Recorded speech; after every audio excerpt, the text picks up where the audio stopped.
Hi hello नमस्कार, मी विद्या. तुमचं माझ्या चॅनलमध्ये अगदी मनापासून स्वागत आहे. तर आजचा व्हिडिओ चालू करायच्या आधी स्वामींचं नाव घेते, कारण की आज विशेष म्हणजे माझा बड्डे आहे. तर तो प्रत्येकाला आपला बड्डे हा विशेषच असतो. त्यानुसार म्हटलं आज त्या निमित्ताने तुम्हाला माझी जर्नी किंवा माझी लाईफस्टाईल थोडी मी तुमच्यासोबत शेअर करणार आहे.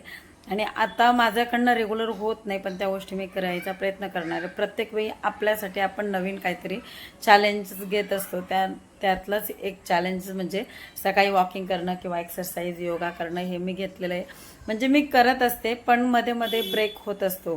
मध्येच काही ना काही अडथळे येतात आणि मग कंटिन्यू होत नाही. एकदा डिस्टर्ब झालं की कंटिन्यू होत नाही. तर असंच आम्ही वॉकिंगला गेलो आणि खूप छान वाटतं. अत्यंत प्रसन्न असं वातावरण. हे दर्शनी माझी मैत्रीण. हाय. तर मॉर्निंग वॉकलाच आमची ओळख झाली आणि खूप जास्त छान फ्रेंडशिप झाली आमची. तर ती योगाची क्लास घेते, योगा ट्रेनर आहे. तर ती सांगेल, म्हणजे आपण तिला विचारूयात. आपल्याला सगळ्यांनाच माहिती आहे की एक्सरसाइज किती महत्त्वाचं आहे, पण रोज केलंच पाहिजे किंवा कधी केलं पाहिजे किंवा केल्याने काय फायदा होतो.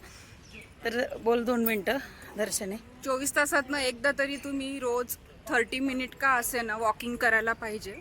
आणि 30 मिनिट तुम्ही एक्सरसाइज करायला हवी आणि प्राणायाम सुद्धा 30 मिनिट करायला पाहिजे, जेणेकरून 24 तासातला तुमचा जो ताणतणाव आहे तो तुम्ही स्वतःहून मॅनेज करू शकतात.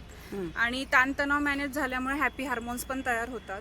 दिवसभर तुम्ही खुश राहतात, एनर्जेटिक राहतात आणि जे किरकोळ आजार असतात ते तुम्ही स्वतःहून दूर करू शकतात. त्याच्यामुळे योगा, प्राणायाम, ध्यानधारणा, वॉकिंग, डाएट सुद्धा मेंटेन करणं अत्यंत गरजेचं असतं. नुसतं एक्सरसाइज नाही, एक्सरसाइज त्याच्यासोबत डाएट पण करणं जरुरी असतं, जेणेकरून तुम्ही स्वतःहूनच स्वतःची इच्छाशक्ती वाढवून स्वतःला मॅनेज करू शकतात. आणि हे जे प्लॅन आहे ते 24 तासाचं पाहिजे. असं नाही म्हणायचं की मी महिनाभर करेल, मी 4 महिने करेल. एवढं मोठं टार्गेट नका घेऊ, छोटंसं टार्गेट घ्या. 24 तासामध्ये आज मला काय काय करायचं आहे त्याचं प्लॅन तयार करा. म्हणजे जसं तुम्ही 21 डेज करणार ना, मग ती तुम्हाला सवय लागते आणि मग ते महिने बरोबर प्लॅन सक्सेसफुल होतात. थँक्यू. अच्छा, खूप छान माहिती दिली. तर असंच आम्ही फिरत असतो. तर हेच तिच्या ह्या गुणांमुळे किंवा या स्वभावामुळे पण कदाचित आमची फ्रेंडशिप झाली असेल, आमचे वाईफ मॅच झाले असतील. तर हेच मला तुम्हाला सांगायचं होतं. आज माझा बर्थडे निमित्ताने आम्ही भेटलो. आज विद्याताईंचा वाढदिवस आहे. थँक्यू. ताई माझ्यापेक्षा 8 वर्ष मोठ्या आहेत. Steel she is very friendly with me. Thank you so much. आम्ही वॉकिंग करून आलो आणि वॉकिंग करून आल्यानंतर आम्ही इथं बसतो. आमच्या घराजवळ हा स्पेस आहे, सर्कल म्हणून आहे, की घराजवळ इन द सेन्स एक 10 मिनिटाच्या अंतरावर आहे. तर खूप छान आहे. इथं सगळेजण वॉकिंग करायला येतात आणि स्पेसिफिक इथं येण्याचं कारण कसं आहे ना, की आपण कुठंही करू शकतो, त्याचं काही नाही. वॉकिंग करणं महत्त्वाचं आहे, पण जो माइंडसेट तयार होतो किंवा छान वाटतं, एनर्जी वाटते, सगळं एकमेकांना बघून. इथं काहीच तुम्हाला दिसणार नाही दुसरं. सगळे कोण वॉकिंग करणार, कोण रनिंग करणार, कोण सायकलिंग करणार, कोणी प्राणायाम करणार. इतकं सुंदर वातावरण वाटतं ना, की इथं आलं तर खूप पॉझिटिव्ह ऑरा आहे. आणि कसली आठवण येत नाही. घरात काय, घरी गेल्यावरच मग घरातलं सगळं काही चित्र दिसतं. जोपर्यंत आपण रस्त्याला लागत नाही ना, तोपर्यंत इथं कुठलाही विचार येत नाही. आणि खूप छान वाटतं. माझं कधी कधी रेग्युलर होत नाही, पण मी आता रेग्युलर करायचा प्रयत्न करणार आहे. आणि खूप सुंदर वाटतंय. आणि असंच बसलो की म्हणजे वॉकिंग करून आलं की बसलं की छान पण वाटतं. मी तुम्हाला व्ह्यू पण देणार आहे सर्कलचा. खूप सुंदर आहे. म्हणजे स्वर्ग सुख म्हणतो ना, खरंच ते काय, म्हणजे काही मिळाल्याने स्वर्गासारखं सुख मिळतं असं नाहीये. काही गोष्टींनी पण आपल्याला आनंद मिळतो. निसर्गाच्या सानिध्यात जेवढं तुम्ही राहणार तेवढा तुम्हाला ऑक्सिजन मिळतो आणि पॉझिटिव्ह ऑरा लवकर तयार होतो जेव्हा तुम्ही झाडाखाली बसतात.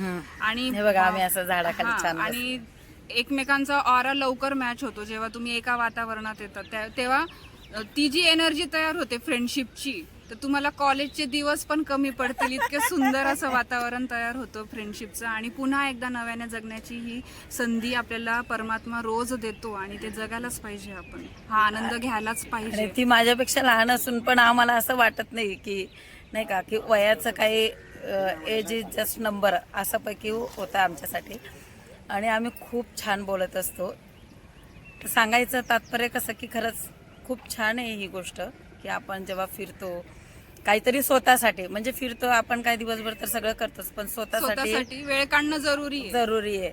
आणि वेळ निघून गेल्यावर म्हणजे नंतर सगळं दुखत असल्यावर, जर डॉक्टर पण सांगतात दुखत असल्यावर की व्यायाम करायचा नाही, फिरायचं नाही, म्हणजे काही फायदाच नाही आहे.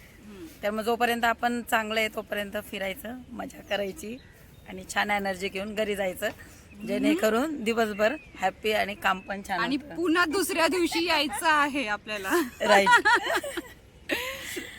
अशी होती आजची आमची जर्नी म्हणता येईल, किंवा आजचा दिवस. तर कसं वाटलं तुला? खूप छान, मस्त. आणि आज प्लस पॉइंट की ताईंचा बर्थडे असल्यामुळे अजून जास्त एनर्जेटिक वाटते. मजा. संध्याकाळी आम्ही छान पार्टी पण प्लॅन केली आहे. आणि ताईंकडनं ऊर्जा घेण्यासारखं असं की ते स्वामी समर्थ भक्त आहेत, त्याच्यामुळे त्यांच्याकडनं ती ऊर्जा मला रोजच मिळते, स्वामीमय भक्तीची ऊर्जा. थँक्यू दर्शन.